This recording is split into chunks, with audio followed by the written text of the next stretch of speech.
Hi there, my name is Chuck Isaacson, and this is my shop. A little bit about me. I served in United States Army and Wisconsin Army National Guard for a total of about 11 and a half years.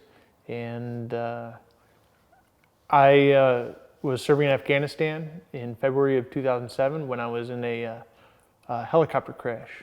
I was in a Chinook helicopter, and we fell about 400 feet straight down and caused me to receive several damages to my back, which left me paralyzed from the chest down and requiring the use of a wheelchair. Throughout my time in my rehab, I spent about 8-9 months rehabbing to the point to where I was ready to go back at things by myself. And afterwards, I decided I needed something to fill my time. And I found hunting and woodworking. Well, hunting season ended and woodworking began, so I decided I was going to learn a few things and build myself a shop. So I built this place.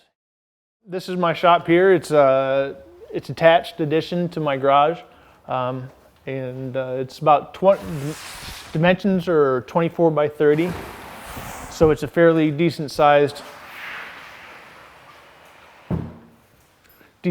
shop here. The reason I built so big is because I'm in a wheelchair, and being in a wheelchair, I don't have the luxury of being able to carry things the way that a normal person would, where they can just stand up and carry a board on end. I have issues doing that, and it becomes a maneuverability thing. So I end up laying a lot of stuff across my lap. So I designed it with wide spaces in mind, large areas for me to lay something across my lap and to be able to roll through here. And you'll see that as we go through the shop.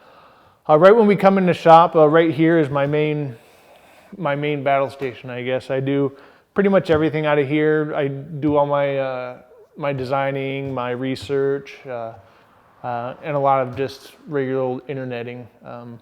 We got a laptop with just a leftover display here from in the house. I wasn't doing anything, so I put it out here, and it's really nice to be able to separate things when you're working on them and do several things. It's just all around entertainment. I stream all my music from the internet through here, and just general storage for everything else. I've got a TV too. It's nice.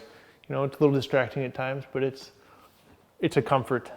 These are my roll under areas here. I have about 4 or 5 of them in the shop that allow me to roll up underneath the cabinets and to get at my storage here. I've done pegboard storage because it's convenient. It's pretty easy to build and very flexible in your arrangement.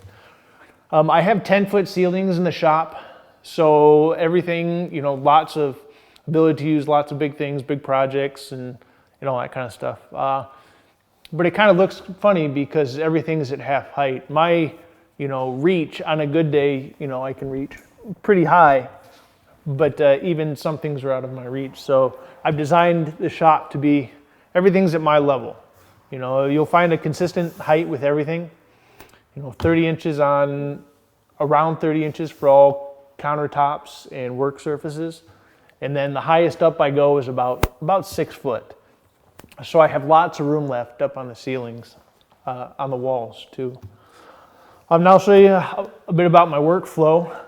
If we come in, if I'm starting a project, I will first obviously come to lumber storage. I use vertical lumber storage because obviously horizontal lumber storage takes up a lot of space, and that's wall space where I can reach is at a premium in here. So everything needs to kind of be maneuvered. So I use the vertical, and this is just simple, just 2x4s with dowels sticking out and a chain across the front to keep materials from falling down. So I'll get my materials here, sheet goods or rough stock. I'll take my rough stock and I'll move down to the miter saw station. Again, I have a roll under area here. I'll keep cut off bins and all that kind of stuff down here. I've built up a large work surface here that's level with my miter saw, so I can slide everything right down. It's very easy. One thing about this is that it's also removable. All I have to do is pull it up, and now I have all this work surface that's available for me. You know, I can just push it out here, and if I need to use this for storage or if I'm doing something else, then I can do that. And then it just slips right back into place. So now I have my whole work surface here. So I use this area and I'll rough up all my blanks. You know, I'll cut everything to rough size and get it ready to go. From here, I'll bring it on down here to call it the first staging area. But this is where I'll stack all my rough stuff waiting to be jointed. So from here, right over to the joiner. I'll joint here. It's kind of a challenge, you know, finding a joiner that'll work for me. I started with the 6-inch Grizzly that I cut the bottom mobile base off, and it took about 4 inches out of the height, which brought it to a real nice level. But then I upgraded, and then when I started upgrading, I just started looking around for the lowest possible table height I could find. And I wanted big, I was thinking 8 or 12, and I ended up with the Grizzly 12-inch because it is of the lower table heights that you can find. Joining operations are simple, or just, they're a little more challenging because it is obviously slightly different of a work surface here. It's just makes things kind of awkward, but once you get the hang of things, then it's just normal. I just have to make sure to keep my arms up out of the way and make sure that my brakes are set on my chair. Otherwise, I'll be pushing and sliding all over the place. I also like to use, this is a gripper system. What I've done is taken the back and put a little catch on the back. And what it allows me to do is, since I can't get on top of a workpiece like an able-bodied person, then I need a little help. So I use this little kicker here at the back to grab the back of the workpiece and help me work it through. It's my go-to tool when I'm doing a lot of jointing. After things are jointed, I'll do my 2 faces, then they'll come over here and generally take a seat on the workbench. From here, they wait to go to the planer. So I do my first 2 faces here on the joiner, and then I move to the planer. After I plane things, they come through and they'll either get set here to get stocked up, where they'll go through again until the final dimension, or when they're done, then they come over here to the outfeed table, and then they'll get staged and laid out and ready to get the final cutting.